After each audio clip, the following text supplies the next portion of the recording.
One additional note, Paula McGee, the other runoff candidate, communicated to us that she was unable to make the event this evening. We did offer her the opportunity to submit a brief statement in lieu of her attendance, but we have not received that. So as the sole runoff candidate, we will have this opportunity to speak with her. Ladies, thank you so much. Sounds good. You will have 2 minutes. Great. Question. Give you I'll get her 30 seconds. Thank you. First question. Childcare is often referred to as the textbook example of a failed market. It costs too much for families at a time that they can least afford it. It pays too little for the educators who make $11.35 per hour on average. Childcare centers are making little to no profit and are often shrinking and closing. And employers are often left bearing the brunt of a lack of access to affordable care for families and their workers. If you are elected to City Council, what would you do to help rectify this challenge for so many who are involved?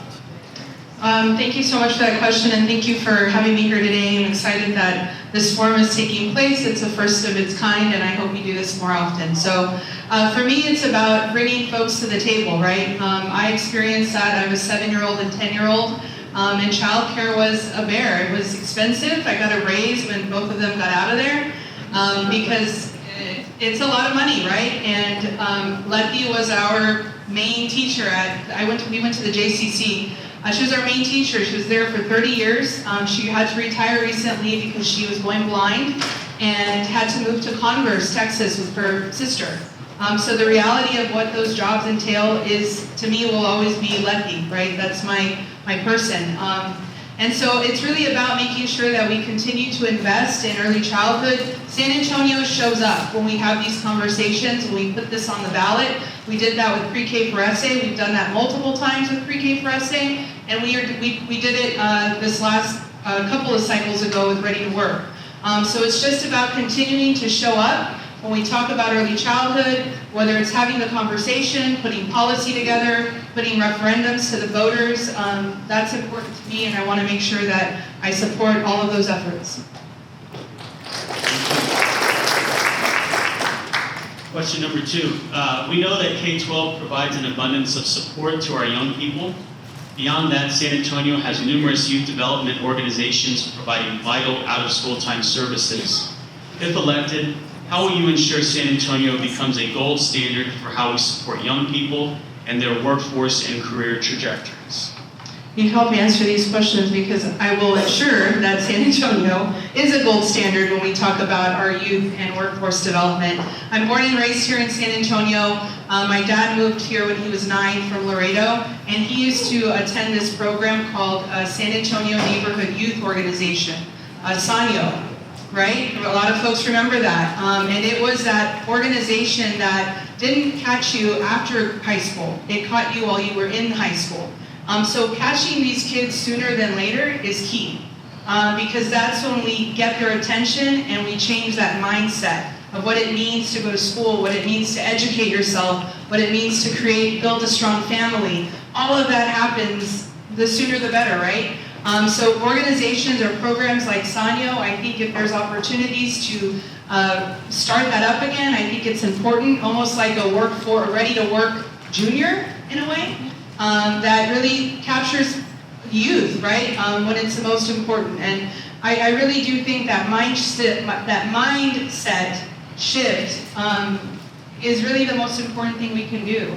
And so again, San Antonio shows up when we talk about Pre-K, when we talk about Ready to Work, and we need to continue showing up and having conversations like this. Thank you. Third question. Youth and young adults are a key factor in building the thriving San Antonio that we all want. How will you ensure that empowering our youth and our young adults is considered as you design policy and make investments? It's me telling you right now that I will consider youth when we are designing policy. That's where it starts, right? It's about a council member that has their door open to all of these organizations listed here and everyone here in this room. That's where you are the boots on the ground. Residents are boots on the ground when we talk about neighborhoods. You all are those boots on the ground when we talk about childhood and early childhood support. And so hearing from you to build on the perspective that I have, the experience that I have is important, and how we support our children and our youth when it comes to policy, whether we're talking about public works, whether we're talking about public safety, we're talking about economic development, all of that has to tie back to our kids. District 8, in this District 8 is I-10 in Callahan, all the way to Ralph Fair Road, and then 1604 Houseman to Northwest Military. There's a portion that has Hobby Middle School, Lock Hill Elementary, Rollison Middle School, Basis, Clark High School, Houseman Elementary, all within maybe 3 miles of each other.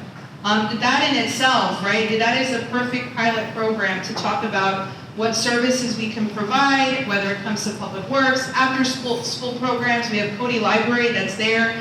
It's right for really maximizing the resources that we have as a city. And so that's just to me like an immediate example of how we can do something in District 8. Thank you. We get one more question. That's our sole candidate from District 8. All right. In many ways, it is harder than ever to be a parent. The cost of childcare, the need often for 2 incomes, social media, and the complications of raising a newborn through adulthood. If you are elected to City Council, how will you leverage policy and investment to support our San Antonio families who are raising our next generation? I'm all in. I mean, it is about supporting our families, right? It's about making sure that our parents have the resources they need, our middle school kids, our elementary school kids, those kids that are trying to figure out where they go after high school. We've got to be at the table at every one of those conversations. And it really starts with just saying it, right? I believe it. That's what I want to do. I want my door open for those type of conversations. We're a big city. We're capable of having these type of forums. And it's about making sure we're putting our money where our mouth is, right? And again, I think San Antonio shows up every time.